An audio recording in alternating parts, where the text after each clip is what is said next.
অরিজিনালের আগেই ডুপ্লিকেটের marketing announcement হয়ে গিয়েছে। আমি কথা বলছি দৃশ্যম 3-র অ্যানাউন্সমেন্ট ভিডিওর উপরে। এখানে অজয় দেবগন যেরকম ভাবে অ্যানাউন্সমেন্ট করলো যেন মনে হচ্ছে যে এই মুভিটা বাকি দুই মুভির চাইতেও বেশি রহস্যময় এবং বেশি ধামাকাদার হতে চলেছে।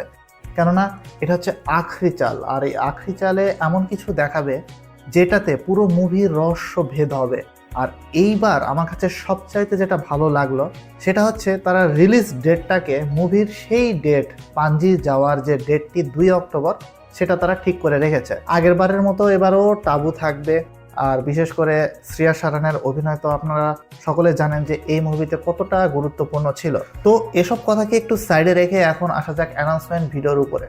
কেননা এই ভিডিওতে তেমন কিছু দেখানো হয়নি, শুধুমাত্র অজয় দেবগন বলেছে যে পুরো পৃথিবীর চোখে আমি বিভিন্ন ধরনের মানুষ, কেউ বলে খুনি, কেউ বলে ক্রিমিনাল। আসলে কি সে ঠিক কিনা? আসলে অন্যের চোখে যেটা ব্যাঠিক বাট নিজের চোখে সেটা ঠিক। সে পরিবারের জন্য সব কিছু করতে রাজি, এবার সেটা জানিয়ে দিয়েছে। তবে এবার আখরি হিস্সা মানে শেষ ভাগে যে কি ঘটবে, কি হতে চলেছে সেটার কোনো ধরনের আমাদেরকে ক্লু দেওয়া হয়নি। যেহেতু শুধুমাত্র ডেট অ্যানাউন্সমেন্ট করেছে তারা, তো অবশ্যই সেখানে রহস্য লুকিয়ে থাকতে পারে। এই যে দৃশ্যমের ফ্র্যাঞ্চাইজির বৈশিষ্ট্য যেটা, সেটা যদি আমি বলি যে মোহনলালের যে দৃশ্যম ওই মুভিটি একটু আগে করে রিলিজ দেওয়া হতো, বাট এবার যথাসম্ভব যে দুই মুভির রিলিজ ডেট খুবই ক্লোজ রাখা হবে। মেকার্সরা এটা নির্ধারণ করে নিয়েছে যে ওখানে জিতু আশরাফ ডাইরেক্টিং করছে, এখানে অভিষেক পাঠককে দিয়ে তারা মেকিং করে নিয়েছে। তো মুভি অবশ্যই থ্রিলিং যে ভাইবটা সেটা আবারও বজায় রাখবে। আর বিশেষ করে আমার কাছে পার্সোনালি যেটা মোহনলালের যে মুভিটি রিমেক হিসাবে এখানে অজয় দেবগনের মুভির সাথে কম্পেয়ার করলে আমার কাছে অজয় দেবগনের মুভিতে বেশি থ্রিলিং মনে হয়। কেননা অজয় দেবগন এই মুভিতে তার সেরাটা দেওয়ার চেষ্টা করেছে। মানে ফার্স্ট টাইম কোনো রিমেক মুভি আমার কাছে মনে হয়েছে যে আসলেই দমদার করেছে বস। তো দৃশ্যম ফ্র্যাঞ্চাইজির প্রতি একটা অন্যরকম আশা রয়েছে, এটা বজায় থাকবে। দেখা যাক সামনে তারা আর কি কি প্রমোশনাল ম্যাটেরিয়ালস নিয়ে আসে, তারপরে আমরা কথা বলবো যে মুভির ঘটনার কোনো ক্লু তারা দিয়েছে কিনা। এরপরে দৃশ্যমের যখন কথা বলছি, আসলে দৃশ্যম মানুষের চোখে ফোটে, আমি অন্য একটি মুভির কনসেপ্টে নিয়ে যাচ্ছি। কেননা ওই মুভিতে যে সকল দৃশ্য দেখানো হয়েছে শুধুমাত্র একটা গ্লিমস ভিডিওতে, সেটা আমার চোখে লেগেছে। সেই মুভিটির নাম হচ্ছে রাউডি জনার্দন।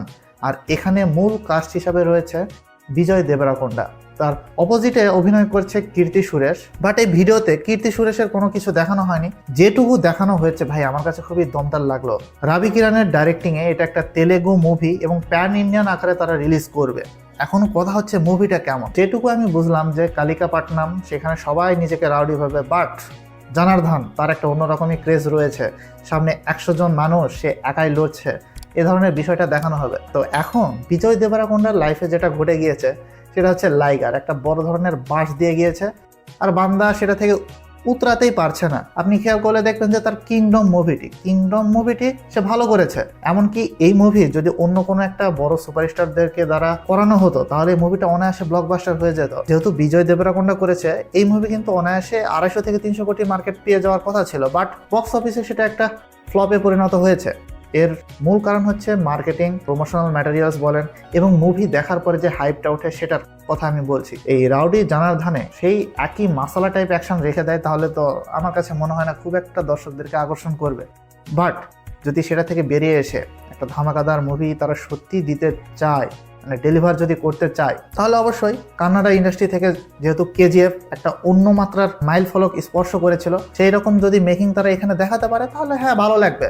কেননা গ্যাংস্টার ড্রামা মুভিতে অবশ্যই আপনাকে কিছু নতুনত্ব দেখাতে হবে, কেননা গ্যাংস্টার মুভি আমরা অনেক দেখে এসেছি। তো বিজয় দেবরাকোন্ডা অবশ্যই এমন মুভি করার চেষ্টা করছে যেটার একটা ছোটবেলার ফ্ল্যাশব্যাক থাকবে। এই মুভিতেও হয়তো বা সেটা থাকতে চলেছে।